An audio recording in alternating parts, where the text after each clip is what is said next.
บายดีและสวัสดีจ้าทุกคนมื้อนี้สิพาไปเบิ่ง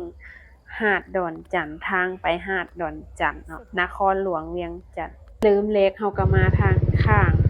โรงแรมอัมมารีเนาะเลาะตามหนองนี้ไปเลาะตามแคมทางนี้ไปทางก็โคตรยากซื่อๆแต่วิวโคตรงามเลยเฮาก็ซื่อๆไปเลยตามนี้เนาะเลาะไปตามหนองนี้เลยบรรยากาศทางไปก็มีแต่ขี้ฝุ่นเนาะทุกคนเพราะว่าอันนี้รถคันข้างหน้าเขาเจ้าไปก่อนนะเฮาตามหลังเขาเจ้าไปมันก็เลยฝุ่นหลายแต่ว่าวิวโคตรงามเลยอันนี้คือทางไปหาดโอ้ยคุณน่ะยังต้องจำเต็มนะโอ้ยชีนาน้อยก็จะให้ตัวจับจากชีนาเอา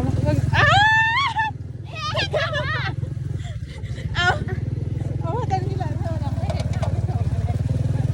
ยิงยูไปคนทรมานในการยังมาอะไรทรมานเฮ้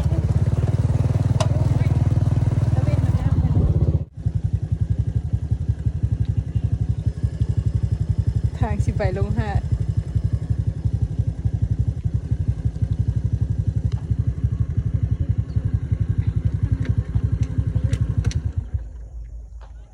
มาฮอนแล้วบ่ทำให้ผิดหวังทุกคนคือวิวงามโคตรงามเลยฝั่งนั้นก็จะเป็นฝั่งไทยเนาะฝั่งไทยก็คือหนองคายฝั่งอันภาคข้างลาวก็คือดอนจันทน์พาเลทสวนเจ้าอนุวงศ์เนาะโคตรงามเลยวิวเห็นไหมถ้าใครอยากไปตามแนะนำให้ไปตอนน้ำบ่ทันขึ้นเด้อถ้าน้ำขึ้นหลายมันจะบ่เห็นหาดคือวิวตอนนี้กำลังงามเลยทุกคนแบบอันนี้บ่ได้ตั้งใจมาลิ้นแต่ว่ามาเบิ่งเลยเวียกแหละแวะมาเบิ่งคือแบบวิวโคตรงามเลยรู้ไหมก็จะมีคนเขาจะเอามาลิ้นลงมาสีสายให้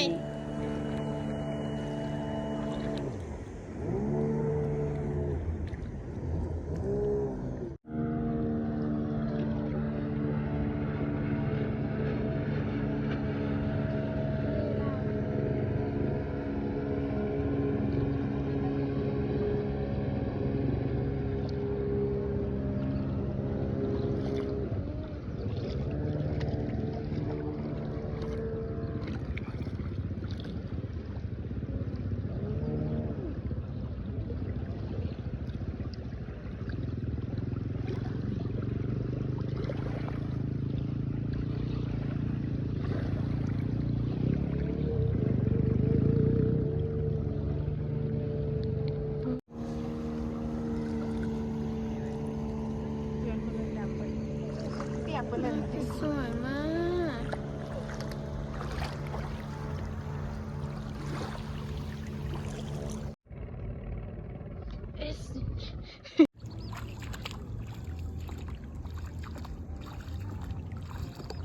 นกท้องฟ้าเพิ่งให้บนรถอากาศดีมากว่ายน้ำได้ย่านน้ำเนี่ยทุกคนกับผู้ดีพาเดี๋ยวย่างเลาะย่างลิ้นเลย ก่อนเอ้ย กลับคึกคัก ในการเมื่อ มืดเลยแถมทางยากอีก แบบบรรยากาศ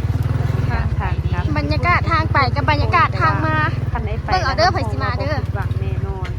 แนะนำที่ไปใครที่แบบในเรียกในงานเราอยาก